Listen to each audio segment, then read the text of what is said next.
Stout here again, and as it's Wednesday I'm doing another tactics and training video. As you can see, I've not got any airsoft gear on me today. I'm just going to be talking through stuff because this is almost like a setup video for the future tactics and training videos that are coming. And today it's all about teamwork.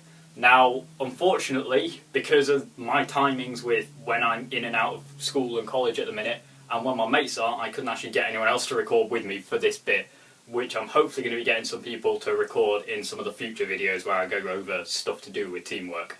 But anyway, so we're going through teamwork just in general today, rather than, you know, any specific area, which I'll be going through in the future videos. Now, teamwork is probably, in my opinion at least, the most important thing if you want to be playing airsoft with tactics. Now, fair enough, if you're on your own you can use tactics, but it's much better to have a team of guys with you, or team of girls, you know, whatever. Just a team of people there who all know what they're doing, who can all, you know, they can communicate well, that kind of thing. Now that leads me on to my next point, which is communication. Massively important in teamwork. You need to make sure you're constantly communicating with your team, whether that's over headsets, using hand signals, or just talking, or just if you've got really good and you're a really close-knit bunch of people, you actually almost know what's going on just by watching other people's movements. Now, if you can get to that stage, that's great. So, basically, if you have good teamwork, which is kind of what this whole kind of next few weeks in my training videos is going to be about, good teamwork, you can do almost anything with your team. You could have 3 guys, you know, a team of 3 people, and you could take out, you know, massive teams of people if they're not as organised as you are. They can have massively better firepower than you. If you're more organised and you're you gel better together, you get on better, so you're more likely to act together than they are, which is the main thing really.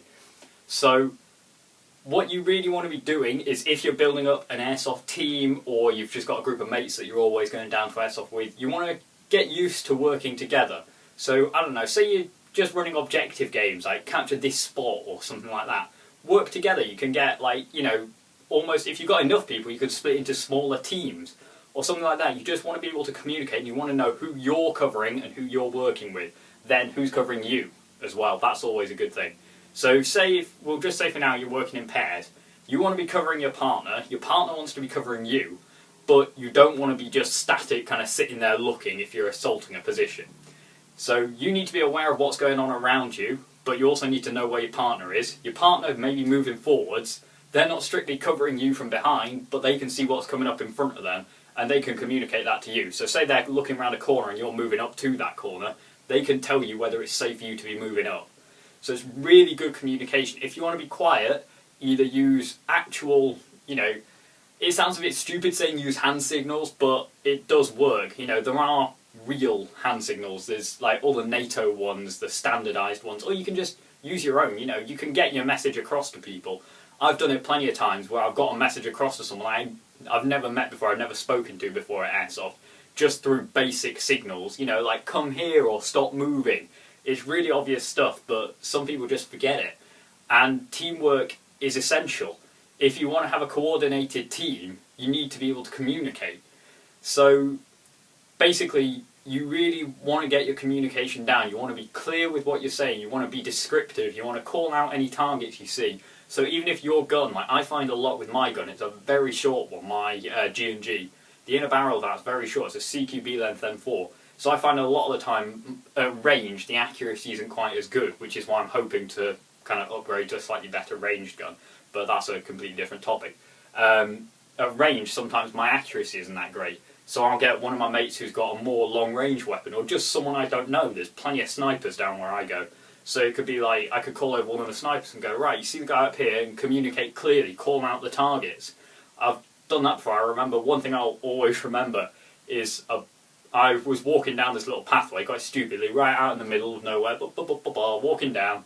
About 2 guys pop up at the end of the pathway. Now I knew, because I know my gun quite well, it's never going to hit them. But they both had full length M16s, so I was like, they might be able to hit me. So I dive into a building next to me. And there was actually a friendly in there. So basically another guy on my team. And I could call out the targets to him because I knew where they were. He actually had a, I think he had an SVD, Dragunov. I'm I'm not exactly sure which mate, but you know, that's kind of off the point. But so I could call the targets out for him. I could basically talk him in on the target. So you know, he's coming up here, he's moving left here, he's behind that. You know, so he could spot them, and then once they got closer, I could start engaging them as well. And that worked really well. I'd never even seen the guy before. I'm pretty sure he'd never seen me either.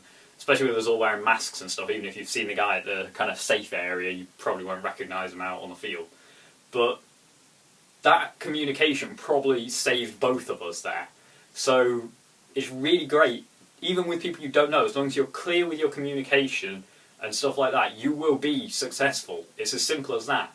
Clear communication and teamwork are two of the most important points in Airsoft. And to get good teamwork, you need to have good communication. So, although this is more about teamwork, it does almost boil down to communicate well. Teams that are always calling out their targets, always saying when they're moving. It's as simple as that. If I'm moving from one cover to the next, I'll tell the guy I'm nearest to so that he can look out for anything. I'll say I'm moving from here to here. So, basically, I know I keep saying basically, but I'm trying to refer it back to just the teamwork section. And I keep saying basically because I've just had an exam where I put basically about 1,000 times, but you really want to be able to call everything out, call your movements, call your targets, communicate well. You want to know where everyone is. You want to keep, apart from also communication, you want to, as I've just said, know where everyone is. Keep an awareness. Don't run into something if you then left your team behind. Stop at a piece of cover kind of in between. So say you're trying to get here, stop in between, wait for your team to move up and move as a team, communicate as a team, work as a team. Most important thing in Airsoft I've ever found. So anyway, that's going to be the end of this video, guys. I hope you enjoyed it. If you did, drop, you know the whole thing about like ratings and all that and comments, whatever. I don't really need to go through that. It probably pops up at the end of my video anyway. So anyway, I hope you've enjoyed this. I hope you're going to see some more videos coming up soon about tactics and how to work together as a team. And I will see you in the next video. Have a nice time between now and then.